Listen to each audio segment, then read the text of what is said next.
సభకు నమస్కారం. భూమికి ఆకాశం తోడైంది. నీరు మాదే, నిప్పు మాదే, గాలి గాలంతా మాదే.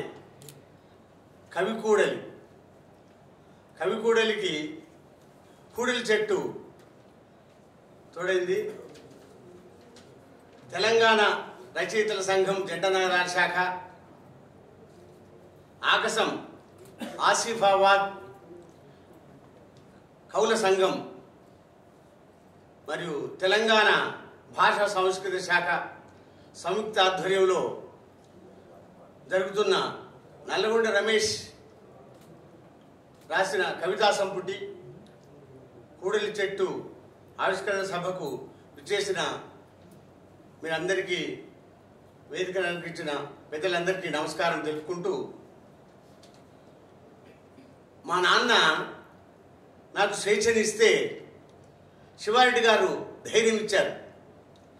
సిద్ధారెడ్డి గారు ఆత్మీయతనిస్తే నాగేశ్వరంకరం గారు స్నేహాన్ని ఇచ్చారు.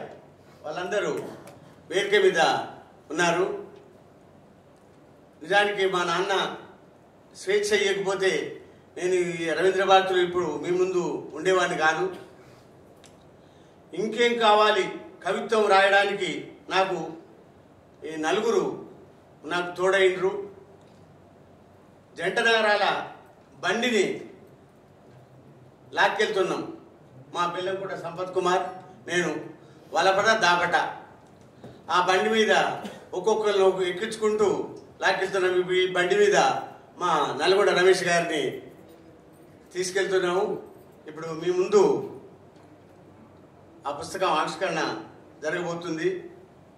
ఈ సభకు నిజానికి మేము అదృష్టంగా భావిస్తున్నాను నేనైతే.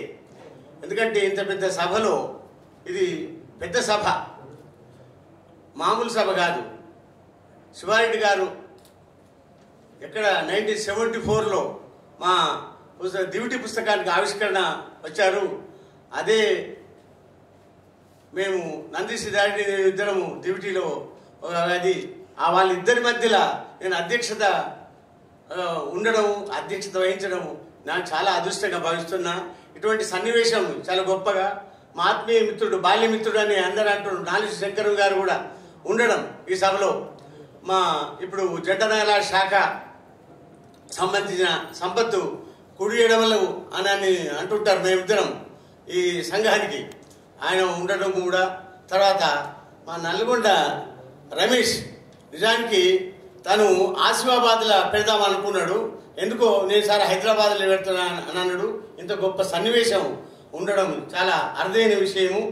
దాంట్లో మాడుగుల నారాయణమూర్తి గారు, అవధాని గారు రావడం మా అదృష్టంగా భావిస్తున్నాము. అక్కడి నుండి ఆసిఫాబాద్ నుంచి, తర్వాత గుర్రాల వెంకటేశ్వర్లు గారు ఆకాశం గౌరవాధ్యక్షులు, తర్వాత దరిపల్లి కృష్ణమాచార్యుడు ఆకాశం అధ్యక్షులుగా ప్రస్తుతం వ్యవహరిస్తున్నారు.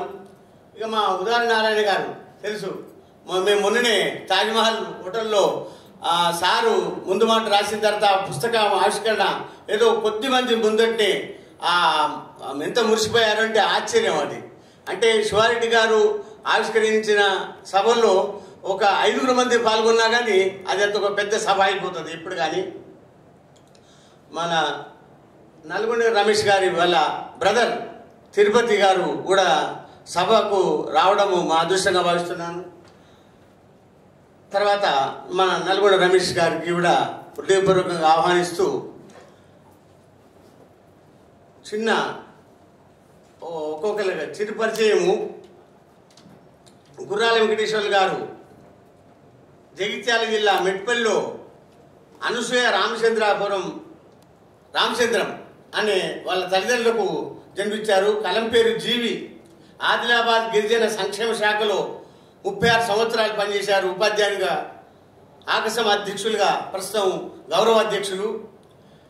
వీరు తెలుగు రక్షణ వేదిక బతుకమ్మ పురస్కారం పొందారు. మంచిర్యాల జిల్లా రచయితలచే కళాత్మక బిరుదు, ఫ్రీలాన్స్ అంతర్జాతీయ సొసైటీ నుండి గోదావరి నంది పురస్కారం కూడా పొందారు. ఎందుకోసం అంటుండంటే మా ఇప్పుడు ఈ వేదిక మీద అనిపించిన వీళ్ళందరికీ వాళ్ళ పరిచయం చేయాల్సింది లేదు. ఇక్కడ ఆశీర్వాదం నుంచి వచ్చింది కాబట్టి ఒక్కొక్క నిమిషము ఈ పరిచయం కంటే ముందు జ్యోతి ప్రజ్వలన చేయాల్సిందిగా ముఖ్య అతిథులను అదే మన దరిపల్లి కృష్ణమాచార్యులు గారు వరంగల్ జిల్లా రాయపత్రి మండలంలోని కొండూరు గ్రామం. వీరు 300 దాకా పద్యాలు రాశారు. తెలంగాణ జాగృతి ప్రశంస పత్రం అందుకున్నారు. నమస్తే తెలంగాణ పత్రిక నిర్వహించిన పద్య పోటీల్లో కొమురం భీం జిల్లా, ఆసిఫాబాద్ జిల్లా నుండి రాష్ట్ర స్థాయి ఉత్తమ కవిగా పురస్కారం కూడా పొందారు. ప్రస్తుతం ఆకాశం అధ్యక్షుడిగా వ్యవహరిస్తున్నారు. మాడుగుల నారాయణమూర్తి గారు మాడుగుల వనమాల వెంకటేశ్వర శర్మ తల్లిదండ్రులకు జన్మించారు. మాడుగుల నారాయణమూర్తి కాళేశ్వరము, గోదావరి, ప్రాణహిత, సరస్వతి త్రివేణి సంఘంలో వీరు జన్మించారు. ఆకాశం వ్యవస్థాపక అధ్యక్షులు. 8 పుస్తకాలు ముద్రించారు. 13 పుస్తకాలు అమృతాలు ఉన్నాయి. మరి ఎప్పుడు చేస్తారో వాళ్ళు. తెలంగాణ పద్యకవి రాష్ట్ర ప్రభుత్వం పురస్కారం కూడా పొందారు. 4 సార్లు ఉత్తమ ఉపాధ్యాయ పురస్కారం పొందారు. తర్వాత మా రమేష్ నల్గొండ చిన్న పరిచయము. కొమురం భీం ఆసిఫాబాద్లో నల్గొండ అహల్య, నల్గొండ నారాయణ దంపతులకు జన్మించారు. నల్గొండ రమేష్ తన పేరు. ఉపాధ్యాయ వృత్తి, ప్రస్తుతం ఉపాధ్యాయ వృత్తిలో కొనసాగుతున్నారు. 1991 నుండి కవితలు రాయడం మొదలుపెట్టారు. 2011లో ఆకాశం ఏర్పాటైన 11 సంవత్సరాల కార్యదర్శిగా పనిచేశారు. 2013లో సిరివెన్నెల దీర్ఘ కవిత, 2016లో పెద్దవాగు గలగలలు దీర్ఘ కవిత, 2021లో సంక్షోభ స్వరం కవితా సంపుటి, 2024 ఇప్పుడు కూడలి చెట్టు ఆవిష్కరించబడబోతుంది. 2022లో కొమురం జిల్లా ప్రభుత్వ తరపున నిర్వహించిన స్వతంత్ర భారత వజ్రోత్సవాలు జరిగిన కవి సమ్మేళనాల్లో పాల్గొని ప్రథమ స్థానం పొందాడు. జిల్లా స్థాయి వచన కవిత పోటీల్లో ఉత్తమ వచన కవిగా అప్పటి కలెక్టర్ చేత సన్మానం పొందాడు. సుందరయ్య విజ్ఞాన కేంద్రం నిర్వహించిన అంతర్జాతీయ కవిత పోటీల్లో ద్వితీయ బహుమతి కూడా పొందారు. పాలపిట్ట విమల సాహితీ వారి జాషువా స్మారక కవితా పోటీల్లో ప్రత్యేక బహుమతి కూడా పొందారు. భారత కల్చర్ అకాడమీ వారు రవీంద్ర భారతిలో విశిష్ట కళారత్న అవార్డుగా చిరు పరిచయం అవార్డు పొందారు. ఇది వాళ్ళ బ్రదర్ తిరుపతి గారు కూడా ఈ సభల్లో పాల్గొన్నారు.